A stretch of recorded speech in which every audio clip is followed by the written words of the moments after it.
Bonjour à tous et à toutes et bienvenue sur la chaîne Reflet de Lune, j'espère que vous allez bien, merci pour votre présence. Aujourd'hui, on se retrouve pour le tirage des énergies du mois de juillet 2023 pour le signe du Bélier, Soleil, Ascendant, Lune ou Vénus en Bélier. Je lance le générique, je fais le tirage et je vous retrouve juste après.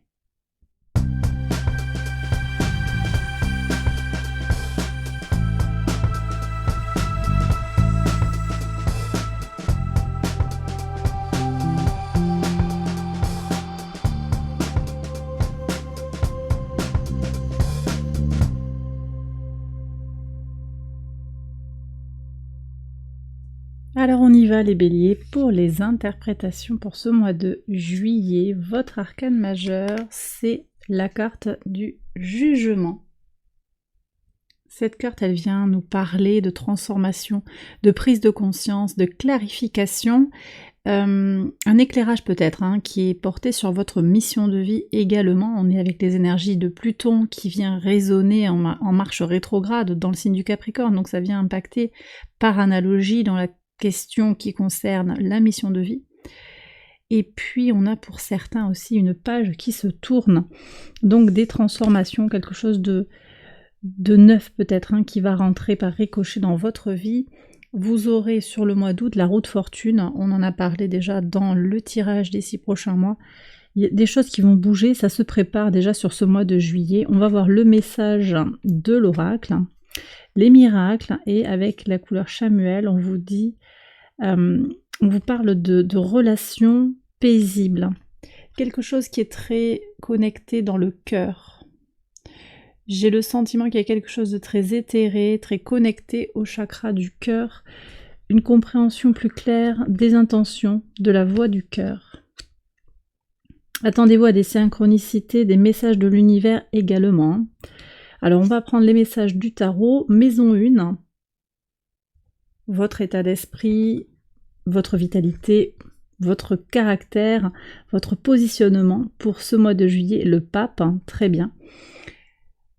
Ici on me parle d'une certaine persévérance, d'une envie de comprendre les choses, de se connaître, d'accéder à une forme de savoir. Vous êtes assoiffé d'une certaine manière de compréhension. Compréhension peut-être spirituelle, vous voyez si ça vous parle, par analogie on est connecté à un être très spirituel, ici le pape, le hiérophante.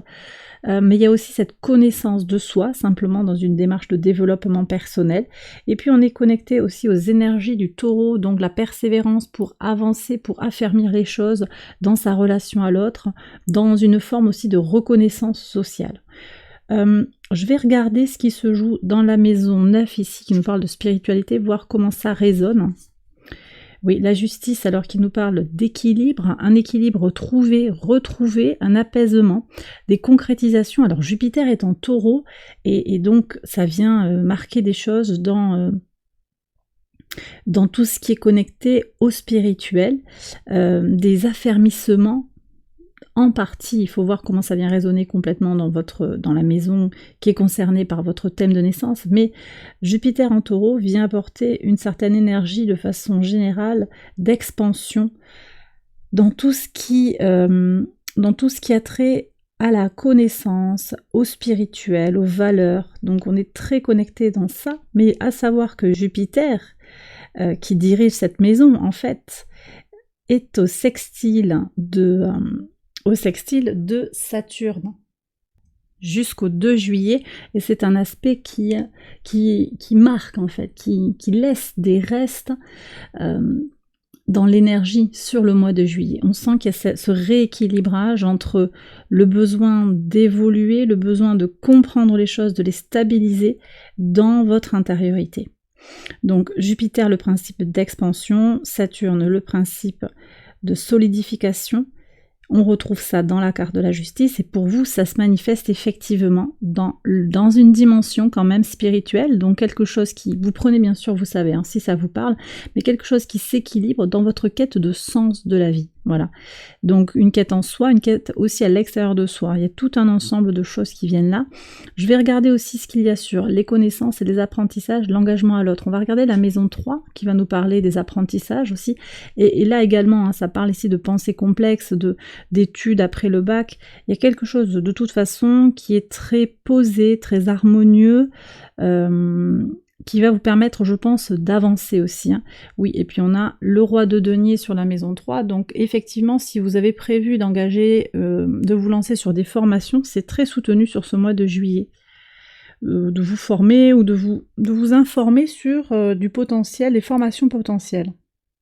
Je vais regarder également, je parlais de contact avec l'autre, je regarde ce qui se joue ici en maison 7, le rapport à la vie extérieure à vous-même. Ouais. Le valet de bâton, il y a une énergie retrouvée, une vitalité retrouvée, un alignement. À nouveau, on a cette notion quand même d'alignement en soi. Avec les couleurs des chakras, il y a quelque chose qui vient prendre corps. C'est pas forcément évident pour certains, et pourtant c'est là. Les cartes viennent vous l'annoncer. Vous voyez comment ça peut résonner dans votre vie. Moi, je vois quand même quelque chose, une envie qui est là, mais qui n'est peut-être pas complètement verbalisé. Hein. Ça, c'est à voir quand même. Je ne sais pas si c'est très clair pour tout le monde et très évident. Vous voyez, là, ma caméra, elle a du mal à faire le point. Elle s'y refuse quelque part. C'est comme si elle venait dire que, ouais, pour certains, ce n'est pas simple. Alors, on va voir. Je vais recouvrir tout de suite pour voir qu'est-ce qui bloque.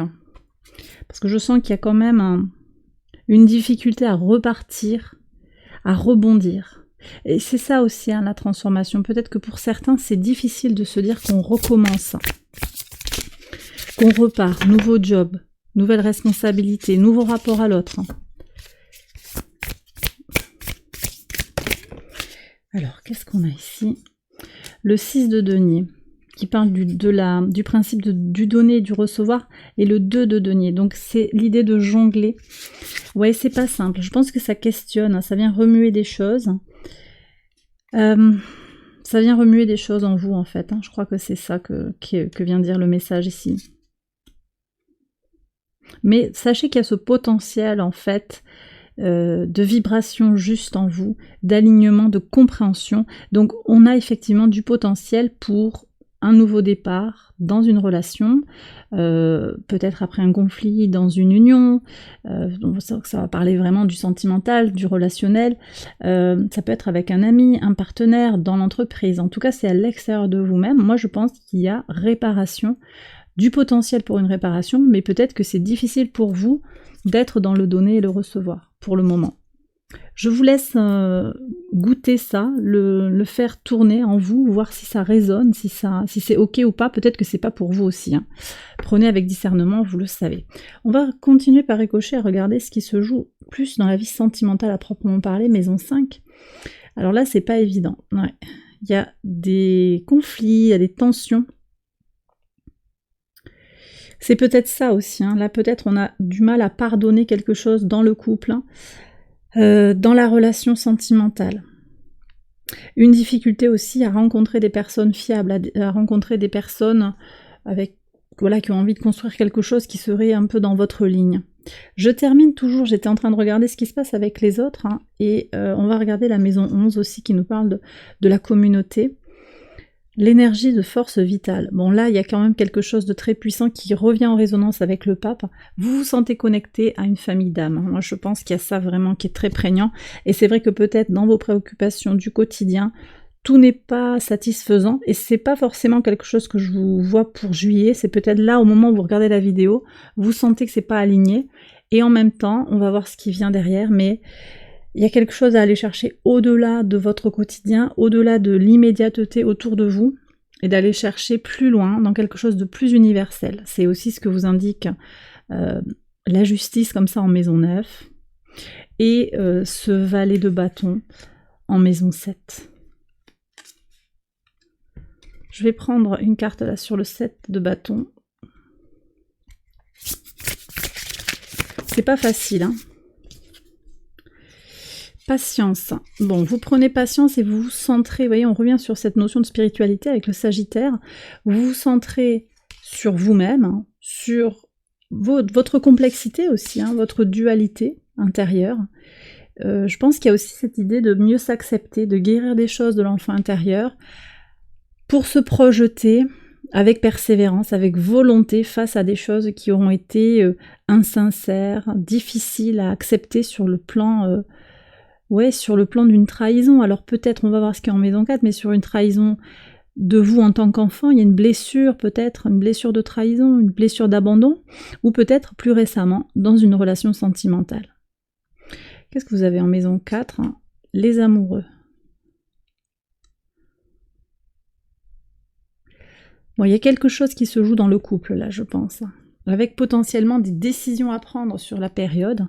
Effectivement, hein, le jugement appelle ça prise de conscience et des clarifications peut-être dans le couple qui interviennent. Voyez si ça résonne par rapport à votre situation. Si tout va bien dans votre couple, ne vous posez pas de questions, c'est que cet élément du tirage n'est pas pour vous. Néanmoins, on voit que dans votre base, dans votre confort intérieur, vous avez les amoureux. Ça vient en résonance aussi avec le soleil dans le signe du Cancer. En maison 4, je veux dire dans la maison qui est concernée ici, le soleil sera en Cancer et vient accroître notre besoin de sécurité émotionnelle. Et là, j'ai l'impression qu'il y a quand même quelque chose qui pose question. Quelque chose qui n'est pas complètement éclairé, quelque chose qui n'est pas complètement nourri.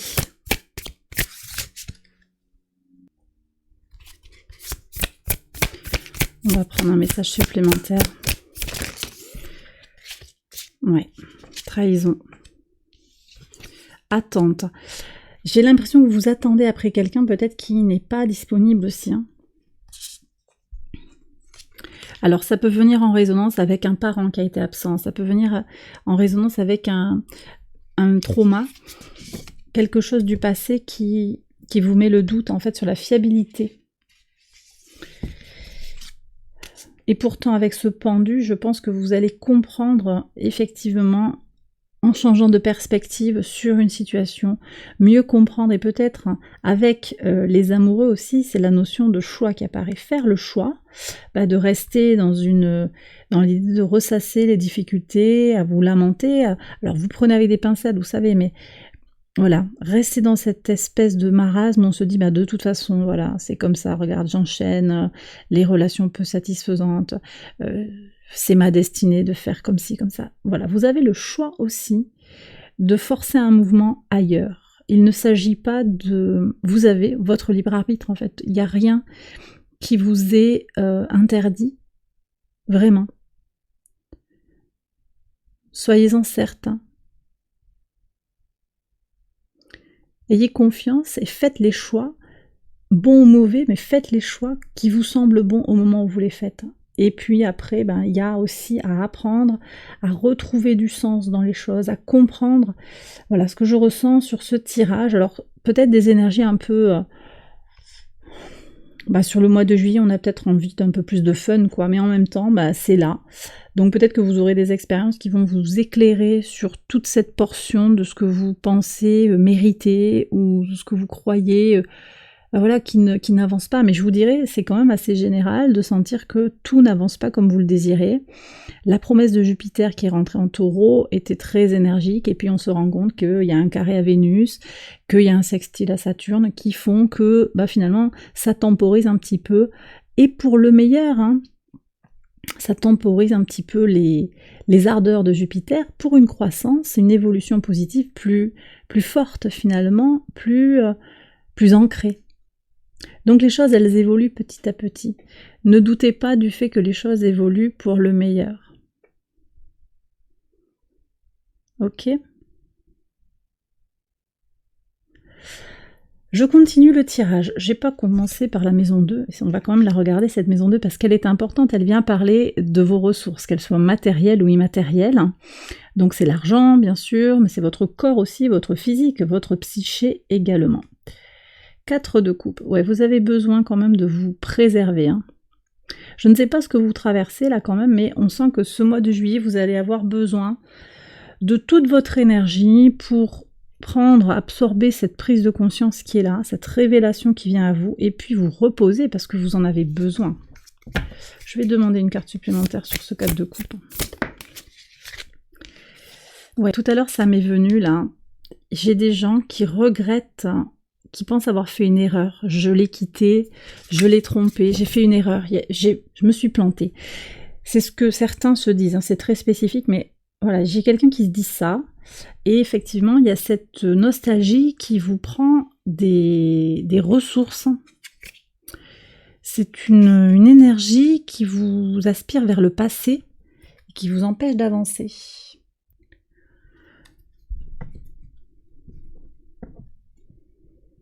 Ce 6 de coupe, il indique aussi l'envie et la capacité de se régénérer sur le plan émotionnel. On est avec le soleil en scorpion ici, donc par analogie avec Pluton, on est connecté encore avec cette carte du jugement, les prises de conscience, les transmutations, des douleurs, des erreurs du passé. Peut-être qu'on vous a fait quelque chose de douloureux, peut-être que c'est vous qui avez fait quelque chose de douloureux, que vous regrettez aujourd'hui, je l'ai vraiment ça, très très présent, comme si c'était mieux avant, et puis voilà, je me suis trompée, je l'ai laissé alors que c'était bien, j'avais un job en or. Il n'y a pas de hasard, il y a quelque chose à comprendre de ces choix que vous avez faits et de ces choix que vous ferez. Vous pouvez difficilement préjuger de votre avenir, surtout à la lumière de ce que vous avez vécu. Mais vous pouvez apporter du sens effectivement à ce qui a été vécu, ça c'est clair. C'est ce que je comprends ici des énergies qui se dégagent des cartes.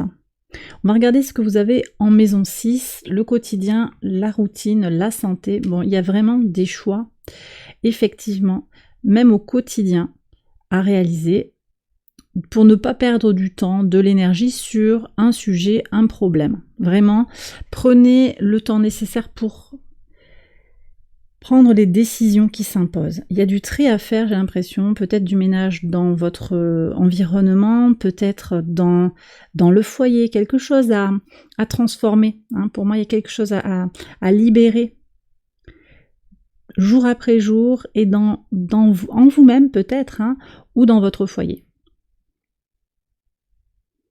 Je suis pas revenue là sur la maison 3, au niveau des communications et des échanges, là on a quand même un roi de denier qui nous parle d'une énergie positive pour avancer.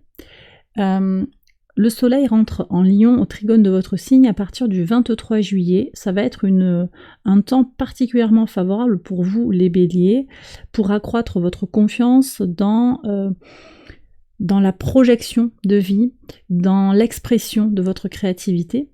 Mercure sera également, Mercure est connecté à la maison 3, sera en Lion au trigone de votre signe également du 11 au 28 juillet. Et là aussi sur la pensée, sur la volonté, la formulation de vos idées, vous allez avoir une meilleure confiance en vous et ça ressort par ce roi de denier qui nous parle de comment votre pensée vous aidera à faire fructifier les choses. Donc des communications bien, des courriers bien posés, peut-être pour une embauche, peut-être pour un achat que vous voulez réaliser, un déplacement.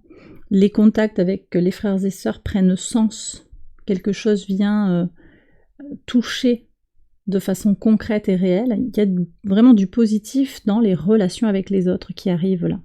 Et ça passe par votre plus grande confiance en vous. Bon, ici j'en ai parlé, la maison 4 j'en ai parlé longuement. Sur l'enfant intérieur, j'ai évoqué tout ça. Il faut, enfin, alors vous prenez si ça vous parle, hein, comme d'habitude, mais ici le tarot dit que voilà, il y a peut-être des défis, effectivement des choses à régler, des blessures de l'enfance ou de l'adolescence ou de l'âge adulte aussi, hein, peut-être des blessures qui sont encore fraîches sur des relations décevantes qui sont à régler par la patience, la bienveillance et le centrage sur soi-même. Une créativité aussi qui est soutenue. Rappelez-vous que Neptune est encore en Poisson et ça c'est très soutenant pour la créativité. Sur le quotidien, je l'ai dit, des choix, des décisions à prendre. La maison 7, j'en ai parlé longuement sur les relations à l'autre. On va regarder la carte qui nous parle des transformations en maison 8. On a le 5 de denier. Alors cette carte du 5 de denier, elle nous parle de la peur de manquer, de la peur d'être exclu. Elle renvoie directement, regardez, à ce 5 d'épée, ce conflit mental dans votre base. Prenez si ça vous parle, mais je pense qu'il y a des personnes ici qui regardent la vidéo qui ne sont pas forcément en sécurité, qui ne sont pas forcément sécurisées au fond d'elle-même. Il y a une insécurité qui fait que on se questionne, qui fait qu'on ne se sent pas forcément à sa place et qu'on a besoin d'être nourri de façon fréquente, presque je dirais perpétuelle, pour trouver son équilibre intérieur. Or, ici, la carte de la justice venait nous dire aussi que votre équilibre, vous le trouvez en vous-même, dans ce contact, dans cet appel de votre âme. Vous voyez, il y a quelque chose qui est comme ça. Donc, c'est pas les autres, en fait, parce que là, le 5 de denier, c'est aussi vis-à-vis des autres. Il y a quelque chose qui est très tourné vers le regard de l'autre. C'est pas forcément vis-à-vis des autres que vous trouvez votre équilibre, et c'est justement ça que vous avez besoin de libérer. En tout cas, c'est le message du tarot pour vous aujourd'hui. Bon, ici, la maison 9, j'en ai parlé longuement. On va regarder la maison 10, votre mission de vie, votre vocation. Très bien. Le roi d'épée. Bon, je vois que quand même, il y a une projection très positive dans votre perspective d'ambition, de contribution au monde. Quelque chose qui prend quand même forme, hein, parce que le roi, c'est l'aboutissement de la pensée. Vous avez malgré tout, malgré ces doutes intérieurs, vous avez cette projection positive de vous-même, et il y a comme des certitudes. Alors c'est comme si tout n'était pas encore en place pour comprendre pourquoi vous en êtes là et pourquoi c'est évident pour vous que vous devez aller vers telle ou telle mission ou que vous êtes OK dans cette mission actuellement. Je pense qu'il n'y a pas forcément de question sur l'idée que vous devez vous séparer d'une situation où vous êtes bien. Pour vous, c'est très clair. Les choses sont limpides. Alors peut-être que cette compréhension, hein, on avait le jugement, avec cette compréhension immédiate, cette prise de conscience, cette clarification, ça intervient sur le mois de juillet. Vous verrez. Mais je pense qu'effectivement, il y a quelque chose qui va s'éclairer avant même peut-être que vous vous sentiez par ailleurs réparé. Vous voyez, c'est pas grave en fait, si vous avez encore des doutes personnels, mais qu'au fond de vous, vous sentez que vous êtes dans le bon chemin, bah c'est ok. La maison 11, j'en ai parlé, très puissant, je pense qu'il y a quelque chose qui se construit avec une communauté d'âmes, donc à voir comment vous pouvez développer ça. La maison 12, c'est la leçon à intégrer. L'as d'épée, bah on voit qu'il y a un renouveau, hein, sur le plan mental de toute façon. Un renouveau à aller explorer pour penser différemment. Moi j'ai l'impression qu'il y a quand même beaucoup de préjugés. Beaucoup de préjugés, malgré vous, hein, c'est très certainement éducatif, c'est lié à votre expérience de vie, des préjugés sur qui vous êtes déjà, qui sont les autres, ce qu'ils font, ce qu'ils vous veulent, enfin un peu tout ça. Et là, je vois qu'il y a une bouffée d'oxygène en fait qui vient vers vous, une bulle d'oxygène qui va vous faire avancer, quoi. J'ai une notion de rebondir comme ça sur cette bulle d'oxygène qui va vous permettre d'avancer. Ouais. Allez, on va prendre les messages des anges pour écouter les messages de l'univers. Regardez. Donc on revient quand même sur ces énergies de communauté, d'amitié. Hein, vous aviez la couleur chamuel ici qui vous parlait de relations apaisées. Oui, on vous parle de relations apaisées, effectivement, il y a de l'amitié à aller chercher, des unions, plus que de l'adversité, de la compétition. Vous voyez si ça vous parle. Vulnérabilité et liberté. En vous montrant tel que vous êtes, sans masque, vous accédez à une grande liberté. Vous voyez comment ça résonne par rapport à votre situation, je le répète. Et on va terminer avec une dernière énergie. Ah, il y en a 3. Non, celle-là. Romance et connexion. Oui, bon, ça reprend ce que je vous ai dit quand même, hein, parce que là, on voit qu'il y a quelque chose qui a été rompu pour certains sur le plan sentimental, qui vous a largement affecté, puis qui, de façon assez intéressante, remet en question d'autres domaines de votre vie qui ne sont pas directement liés au romantique. Mais vous allez reprendre pied dans le romantique, dans une connexion d'âme, quelque chose de très fort. Pas forcément avec cette personne du passé peut-être, ou cette personne avec qui il y a des tensions. Il y a quelque chose qui va se construire avec beaucoup de chaleur et de lumière intérieure. Ça vient, c'est en train de se bâtir. Et bien voilà les béliers, j'ai terminé votre tirage. J'espère qu'il vous a parlé, qu'il vous a guidé. Si c'est le cas, likez, abonnez-vous, partagez. Je vous invite également à retrouver la communauté Patreon pour une extension de ce tirage. Le lien est en barre de description. Je vous souhaite un excellent mois de juillet, je vous embrasse bien fort et je vous retrouve très vite pour une prochaine vidéo. Bye bye!